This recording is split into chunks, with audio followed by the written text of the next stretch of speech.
Now, You see what I'm saying? So yeah, it was. what about Valerie? Because if you think about it, we got used to Atlantic Star, Midnight Star, Ashford and Simpson. So there's female male kind of combo. I mean, it's a rarity now. Mhm, When people think about that, we think of the Fugees. mhm. But during that time, it didn't seem kind of uncommon to have one female singer in a mix of males. How was that chemistry between yourself and Valerie being as the singers in the group?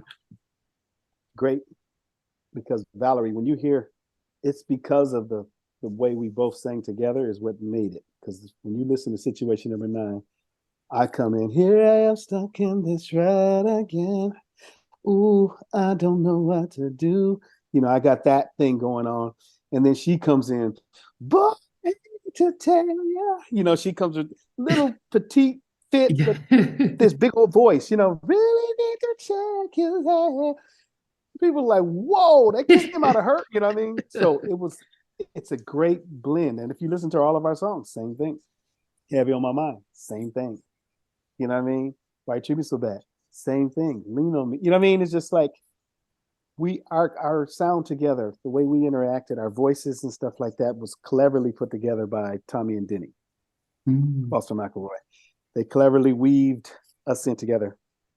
And her and I still to this day, we do the voices of Club Nouveau. Because Club Nouveau Jay has like most bands, he has a branch, and we have a branch. But Val and I do the voices of Club Nouveau, and we do all the hits. Okay, okay. The album got reissued this year, actually, the first album. Yeah, got reissued by Reservoir, Tommy Boy Reservoir. Yeah. Okay. They just big Tommy Boy reissue campaign, isn't it? Because I picked it up, but you got to mention the production on the album, because the production was it's still so ahead of its time. I think it's pre-New Jack. It has stood the test of time, Yeah, and me and Tommy. Different. It's totally different. Me and Tommy, because I'm working on a bunch of new material, and me and Tommy are doing some stuff together as well, and we talk about that. We just just 3 days ago we were in the studio and picking up music that I'm getting ready to do a mix for some of my new stuff that me and him worked on together. And it's just so funny. I tell Tommy, I said, wow, it just amazes me on how they weren't trying to set themselves apart from anybody.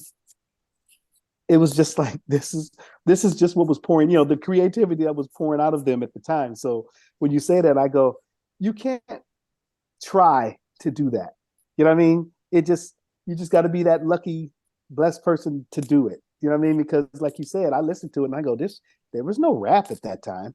Okay. So we had big drums and sound, boom, boom, all them heavy kicks and all that kind of stuff, and fat bass lines before you had, of course you had the Sugar Hill Gang at that time, but it wasn't so like it is now, where everything has got fat 808s and all that stuff. We had all that stuff, like you say, before. And then the thing about it was pre-New Jack, because we had songs that most people would have probably rapped to musically, and we sang to it. You know what I mean? We put R&B, neo soul, whatever you want to call them. We put soul vocals with songs that usually would have been for rappers. So that's, to me, where you get that. Like, to me, that's what hip hop is. People think everybody has what they think hip hop is. I think hip hop is when I listen to certain artists like what's Post Malone and those guys. You know what I mean? Because they have all the music that you just know somebody's gonna rap to, right? And then they come on singing, and then you go, wow, that's, you know what I mean? That's so clever, because I just knew he was getting ready to start, but he comes on, him, what's the other guy? It's several of them actually, but I love how some of these new guys are taking those beats like we had, and they're singing to them, and then some of the females are doing it too. You know what I mean? You're thinking like, oh yeah, okay, and you just know they're getting ready to come out and start rapping, because back in the day it would have been nothing but rap, right? But they're singing to them, and they got these different melodies and stuff like that. My only drawback from some of the new stuff, like I said, I love the creativity. People say, well, they just took a song from. You still got to be creative on the track. Yeah. Okay, just to take an old song and do something. I get it. It's just like, good, but there's only so much new music you can do, almost. You know what I mean? Without somebody's bass line sounding somewhat like this or like that. But I just think if they had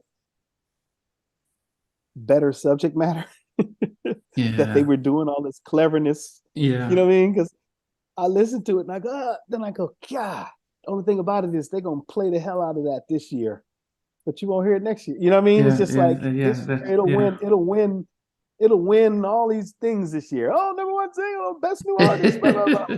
Most downloads in the world. 2024, you won't hear it. Unless you personally go in your phone and try and find it. But it's almost like, I don't know if it's because, well, I know subject matter matters. Yeah. Because there's no way in the world that you can hear all the stuff that you hear. And then you hear one of my favorite female vocalists come out and just say, hello. and I totally forget about all the other females that's out right now. Okay. So as I hear Adele sing, it's like I forget about everybody else. Mm-hmm. And it's not just her voice. It's because of what she's singing. You know what I mean? It's like, those are the songs that's going to last. I'm not telling other people not to do that, but I think everybody should have some dance tunes and some fun songs. But you got to have something. You got to shoot for something that's going to be around years from now. You know what I mean? Because when I hear Adele, I go, wow. You know what I mean? You go, a piano. You know, we think that we got to be slapping. We got to. Yeah. He just comes out, take it easy on me, baby. But it's the way she delivers it. You know what I mean? The chords and the subject matter. Again, she mastered the art of telling the story. Because you see people who are not going through anything she's going through. But when she starts, they're there in the trenches right with her. And they'll tell you that. I don't know if you've ever seen Adele sing live, but if you ever go to an Adele concert, look at the people there. Just watch them. It ain't like when you go to dance concerts, they just throw their head. I'm seeing grown women who's raised kids. Wow. They're holding on to every, you see what I'm saying? Every word. And I think to myself, and I go, wow. It just trips me out because you will play that next year and a year after and a year after and a year after. And again, it just all, to me, it's like actors and entertainers. When I see certain actors, I love movies. And I don't mean just big movies.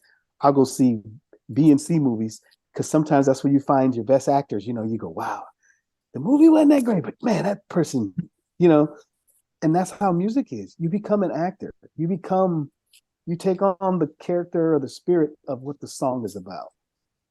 And if you can do that, then you'll find yourself on an interview almost 40 years later. Talking about it. Which you see what I'm saying? Well, we 35, 36 years later, you know what I mean? And you guys are saying, tell me, you see what I'm saying? And it's not by accident. It's really by design. And I love the freedom of independent artists. I love this freedom. But I can see why record labels sometimes would be like, we know you can do that, but that's not where you go. That's not where you're going to make money at. That's not where you're going to be successful at. You know what I mean? Yeah. And we always heard, you're telling me no, you just don't think I can do it. You know what I mean? But it's like, if you, I noticed plenty of singers ever since they're not with major labels no more. I hear their material and I'm like, yeah, you know. And I'm not saying that the labels were experts, but they would bring in experts. Yeah. You know what I mean? They bring in arrangers and vocals as they'd come in and they go, great voice. I just think she needs to be doing more of, you know what I mean? Then they would place you with somebody sometimes. Yeah. I think we came in the era where we did it ourselves. You know what I mean? Where we were our own writers, our own producers, which was unheard of, but you had a lot of creative people, young people in one camp. And that's what you got. Me and Tommy were just talking about that. Tommy said, everybody keep trying to give me credit for doing it. Tommy said, I just worked, what you guys were singing is what I played to. You know what I mean? He said, me and Denny didn't create no, when you sang your vocals, we go, man, when Sam's doing that, we should do, you know what I mean? He said, I said, I know, we were just kids being creative, just like, so, you know, it's just like no limits, you know, the label was just like, hey, we trust you. And that's what Benny didn't have to do, but he did. He trusted us. Because, you know, most labels will sign you and say, okay, now I'm going to send some other producers over there with you guys. And he didn't do that. He said, what you've been doing, keep doing. So that freed us up to just go in there and have fun in the studio. And that's why, like I said again, that's why it came out the way it did.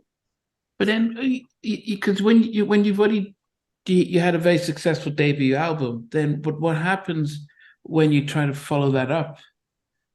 That's We had an amazing second album, but the powers that be, the Trinity, Tommy, Denny, and Jay, fell out. So you had the Trinity that fell out because we had started working on the second album. We had some amazing stuff, but when they fell out, so that the material all fell out too. That's why I'm only me, Tommy, and Denny are only on the first album.